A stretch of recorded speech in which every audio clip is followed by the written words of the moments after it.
If someone's having a negative, repetitive thought, specifically around self-worth, what they believe they deserve in love, where do they start with that thought?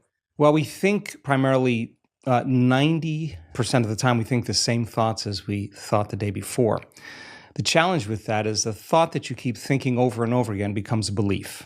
And nerve cells that fire together wire together. So the more nerve cells fire, the more they develop long-term relationships and the more hardwired they become.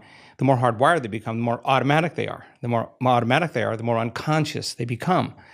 So the process of change really requires becoming conscious of your unconscious thoughts, which means just because you have that thought doesn't necessarily mean it's the truth. If you have that thought and you accept it, you believe it, you surrender to it without analyzing it, that thought will lead to the same choice, which will lead to the same behavior, which will create the same experience, which then will produce the same emotion. The same emotions then drive our very same thoughts. In time, our biology, our neurocircuitry, our neurochemistry, our hormones, and even our gene expression stays the same because we're the same.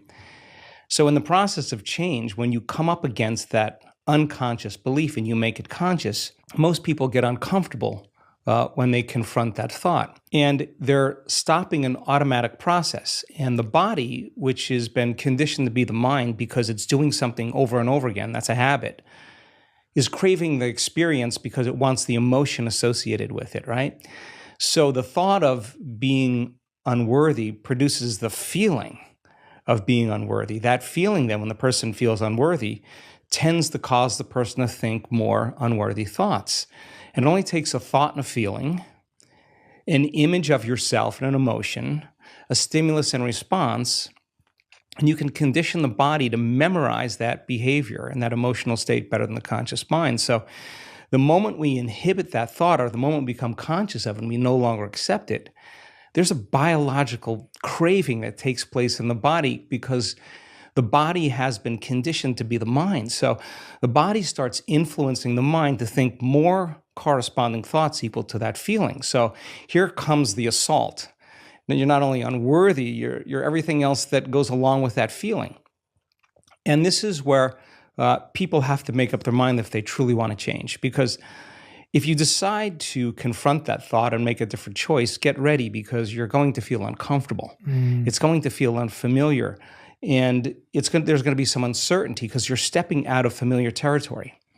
You're stepping out of the known and you're stepping into the unknown. Now, this is really when you leave the bleachers and you get on the playing field because the brain immediately looks around in its environment to see if anything's changing because you're changing, and you see that nothing in your world is changing because you actually haven't fully changed yet. So the moment we look for evidence in our life and we don't see it, sooner or later, most people accept that thought, which leads to the same choice, which creates the same behavior, which creates the same experience, that produces the same feeling. And then they say, oh, this feels right to me. No, that feels familiar because you've just returned back to the known self. I think that when people truly want to make up their mind to change and they become so conscious of those unconscious thoughts, they would never go unconscious to them again. That's the moment the body is being reconditioned to a new mind. If you inhibit that choice, that leads to that habit or that behavior. A habit is when you've done something so many times, the body knows how to do it better than the brain. Now you're stopping the body from being on its automation, on autopilot. And if the body's craving the feeling of unworthiness and you're stopping the body from feeling that way, and you're aware in your life how you speak, how you're feeling, and you're checking in, you're saying, do I really want to feel this way? This is that river of change where you're going from the old self to the new self. So it makes sense then. If those principles in biology work in that way, they could actually work in our favor. So if you said, okay, I'm going to sit down for a few minutes, I'm going to become so conscious of my unconscious self, my unconscious personality, that victory today would not be going unconscious to those thoughts, behaviors, and emotions. Okay, let me get so familiar with them that I don't go unconscious. Okay, I got that down. Now, what thoughts do I want to fire and wire in my brain? And if a belief is a thought that you keep thinking over and over again, with intention and with attention, you'll switch on that prefrontal cortex and assign meaning to the act and start installing new circuits in your brain. If you keep doing it over and over again, it becomes more hardwired, it becomes more automatic. And now you're installing a new belief that you are worthy of love, you are worthy of abundance, you are worthy to heal, whatever that is. That's the thought you do want to believe in. And when it matters the most is when it's the hardest. Because if you don't have the circuitry in place, you'll default back to the old programs, right?